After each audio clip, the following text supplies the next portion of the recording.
Hello everyone, welcome to Anime Time HQ. Today we peel back the layers of a tragedy that sits at the very foundation of Luo Feng's cosmic journey, a story of monumental power, profound betrayal, and an ultimate, terrifyingly thorough revenge.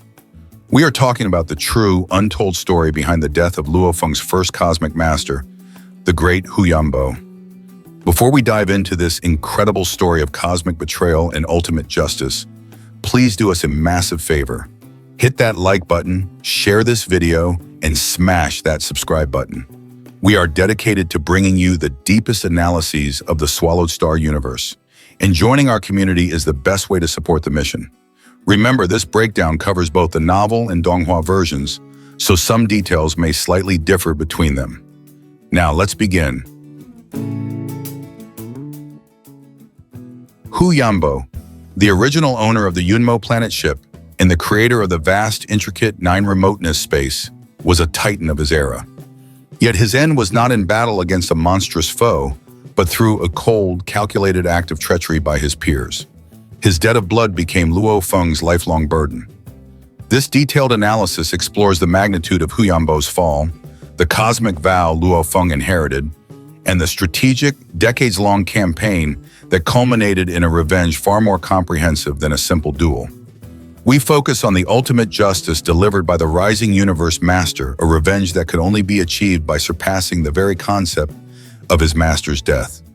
To understand the magnitude of the revenge, we must first appreciate the stature of the victim. Hu Yambo, often referred to through his legacy, the Nine Remoteness Emperor or Immortal Emperor Hu Yambo, was not a mere cultivator. He was an existence of monstrous ability, a figure operating in the highest echelons of the human territory long before the age of the virtual universe company. Hu Yanbo's ultimate creation, the Nine Remoteness Space, was a testament to his power. A specialized, self-sustaining domain built to nurture his successors and guard his most valuable treasures, including the sentient AI Babata. He was a master of soul imprint techniques and spatial manipulation, power that allowed him to travel and conquer countless star systems. His downfall was not an accident of cultivation, but an act of corporate and political treachery. In the ruthless, treasure-hungry ancient universe, the powerful possessions and unique cultivation methods of a genius like Hu Yambo made him a target. He was betrayed by several rival high-level entities, individuals who operated at the universe Venerable and possibly even universe master ranks, who conspired to corner him, steal his legacy, and obliterate his existence. This was not a noble war. It was a vicious assassination driven by greed for ultimate treasures. Hu Yambo's soul was shattered, his physical body destroyed, and his life imprint erased from the cosmos. Only his residual will and his ultimate creation, the Yunmo planet ship, escaped the clutches of the vengeful factions, carrying the seed of his revenge across the stars.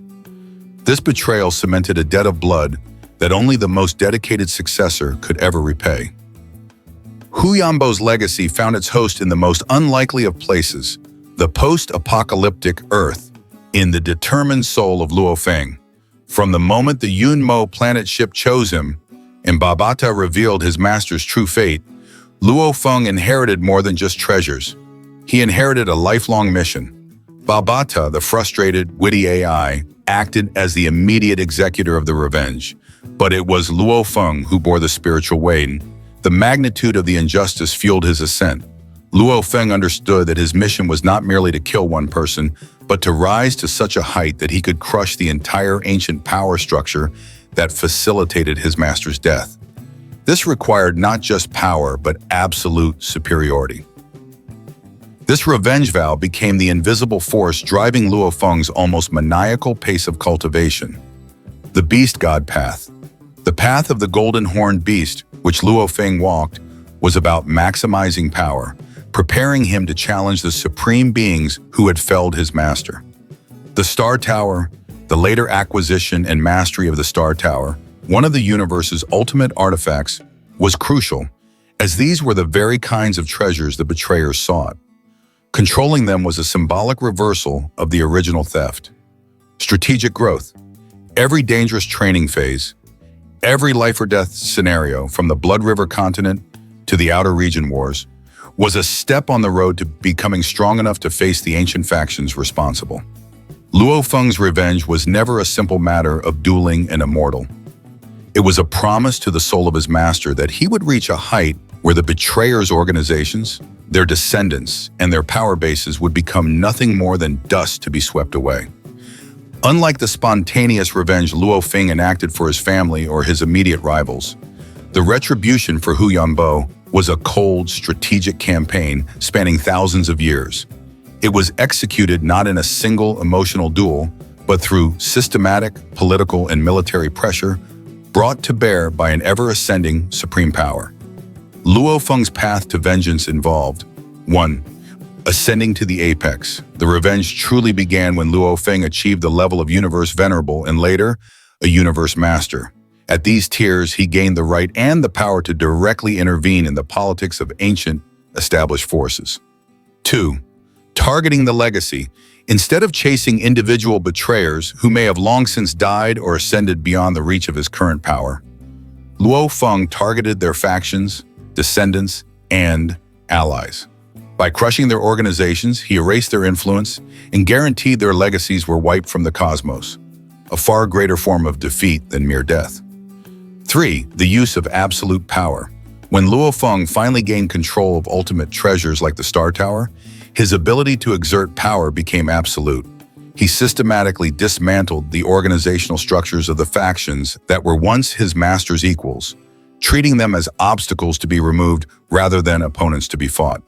He rendered the very concept of their rivalry obsolete. The revenge for Hu Yambo culminates not in a spectacular explosion, but in transcendence. Luo Feng's ultimate form of retribution was simply surpassing the limits of his master. By rising to the Universe Master rank and eventually to the pinnacle of the original universe, Luo Feng reached a plane of existence that the original betrayers, no matter how powerful, could never truly touch or threaten. The moment Luo Feng's power level rendered the very concept of a Universe Venerable's betrayal moot, the revenge was complete. He didn't just kill his master's enemies, he made their entire era and their ambitions irrelevant. He became the master who could not be betrayed, and his power guaranteed that Hu Yambo's legacy, entrusted to Luo Feng, would forever stand untouchable. The debt of blood was repaid with an absolute, unassailable victory over the very system that had allowed the betrayal to occur. The untold story behind Hu Yambo's death is a cornerstone of Swallowed Star. It shows that Luo Feng's victories are not just for glory, but for honor, a final sacred acknowledgement of the debt owed to the man who gave him his cosmic beginning. Please don't just watch and scroll. Hit that like button, share this video with another Swallowed Star fan, and most importantly, smash that subscribe button. We are on a mission to map out the entire human territory, and we need every single sovereign fan to help us grow. Ring the notification bell so you never miss a moment of Luo Feng's destiny. Let me know in the comments. Which faction or ancient enemy do you think deserved Luo Feng's ultimate vengeance the most? Thanks for watching, and I'll see you at the top of the cultivation ranks.